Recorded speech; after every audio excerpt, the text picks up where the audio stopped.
Beech Grove, and welcome to Swarmed. I'm Alyssa. And I'm Crippled. Coming up, we'll have a news story about the new and improved cafeteria.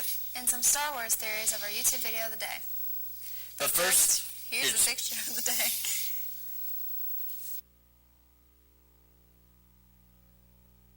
was submitted by CJ Lee.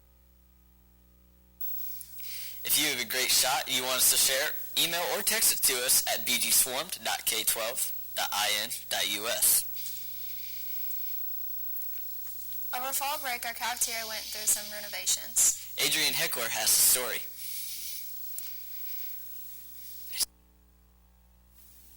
Over fall break, the Beech Grove High School cafeteria went through major renovations. The new design doesn't just revamp the look of the cafeteria, but also the way students experience their lunch. Beech Grove High School Principal Elizabeth Walters explains the relationship that the schedule change and the cafeteria have. All of that was sort of separate from the cafeteria construction. I know it just looked like a really good time at fall break because the construction was happening and because we had those 2 weeks for those things to come together, and everybody sort of arrived back from fall break with those 2 changes. So they worked well, I thought, with the timing. The cafeteria renovations can also help the students' lunch environment. Christy Jones, head of the cafeteria staff, hopes that the improvements will impact the students' overall lunch experience. The goal for the students is to be able to kind of be in a more relaxed atmosphere, maybe with some new updated foods that they're not used to having, and hopefully we can get a mindset change towards healthier eating to when they go out into the real world. The renovations have had a positive response from the students and faculty, and the cafeteria staff hope to continue providing a positive experience for them. From Beech Grove High School, I'm Adrian Heckler for BGCS News. It's time for the YouTube video of the day.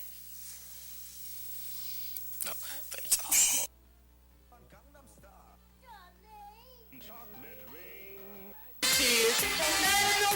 Would y'all look at this?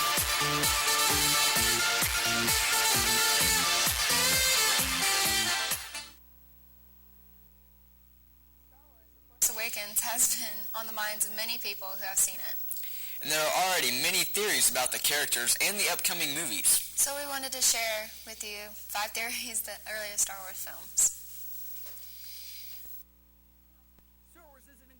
Vast and winding tale that George Lucas has painted for us over the course of decades, but sometimes it's the fans that take the cake. The following are 5 crazy Star Wars theories spawned purely from the wild imaginations of some of the series' more fervent fans. One of Han Solo's defining character traits is that in a galaxy filled with absurdly powerful telekinetic samurai, he gets by purely with wit and cunning. He doesn't need, nor does he seem to want, the Force's help.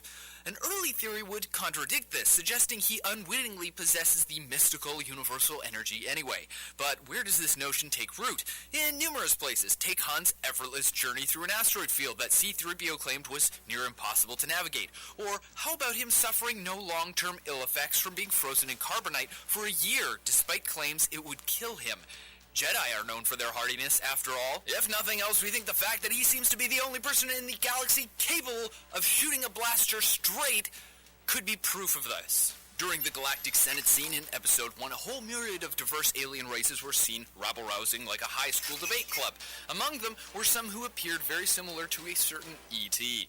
Fans grasped this minor reference with both hands, using it to stake the claim that, due to E.T. showing up on Earth in his own film, Lucas may have been hinting that Star Wars takes place in our universe. Taking this a step further is the fact that in an early scene in his own movie, E.T. seemed to recognize a child dressed as Yoda. Coincidental references or a tandem effort between directors to lace their films with subtle clues? We may never know, but we're still going to hold on to the top hope a galaxy far, far away may just be right next door. The sparkly new villain introduced in Episode 3 was General Grievous, a deadly Jedi hunter who atoned for his lack of Force sensitivity with masterful swordplay and a cybernetic frame capable of inhuman feats. Fans were already abuzz over his unveiling. The further reveal that he would have something of a rivalry with Obi-Wan sent them over the edge, and ideas swirled into form. Could this be the robotic resurrection of Darth Maul? Maul's life was ended by Obi-Wan at the end of Episode 1, so he definitely had legitimacy in holding a grudge with the Jedi. Couple that with the fact that Maul rocketed into popularity amongst fans despite his life being cut unceremoniously short, and you have the recipe for what could have been a memorable twist. Well, unfortunately, this was not to be. But we think Lucas made up for it when Grievous sprouted an extra 2 arms and began swinging around 4 lightsabers at once. Quad saber play is always a guaranteed crowd pleaser. Before Darth Vader shocked everyone with the reveal at the end of Empire Strikes Back, there was an abundance of theories about just who could be Luke's father. Names were flung left and right with little to no foundation. Even the humble little whirring and beeping R2-D2 was among them. This theory admittedly wasn't born of any firm basis. It was more so the overactive imagination of fans and the fact that there wasn't anything that directly challenged it. Nevertheless, it was a front-running idea that R2 encased the remains of Luke's scarcely mentioned father. But hey, they weren't entirely off the mark, right? I mean, his father did end up being encased in some form of technological shell, just a much scarier one. Standing monument to the notion that given so little to work with, fans can brainstorm something arguably cooler than the films themselves, the Obi-Wan sprung from 3 words: the Clone Wars. Before episodes 1 to 3 elaborated on these, nobody had any idea precisely what these Clone Wars were, only that Obi-Wan took part. Then, with the minuscule prompt that Obi-Wan kinda sounded like Obi-Wan, fans went about crafting the notion that this Clone War was a massive intergalactic battle contested between artificially grown armies of Jedi, and that Obi-Wan was a clone call sign denoting the existence of an Obi-2, 3, 4, and so on. Very rarely do we wish the daydreaming of fans could have been reality, but in this case, we find ourselves wishing pretty hard. We're no strangers to the feeling of getting a little caught up in the thralls of hype and concocting a few absurd theories of our own, but how about you? Have you ever crafted your own little Star Wars theory? Why not share them below, and who knows, maybe one day they'll... Thanks for watching Swarmed. We hope you enjoyed today's show. Be sure to check us out on our website, bgswarmed.com.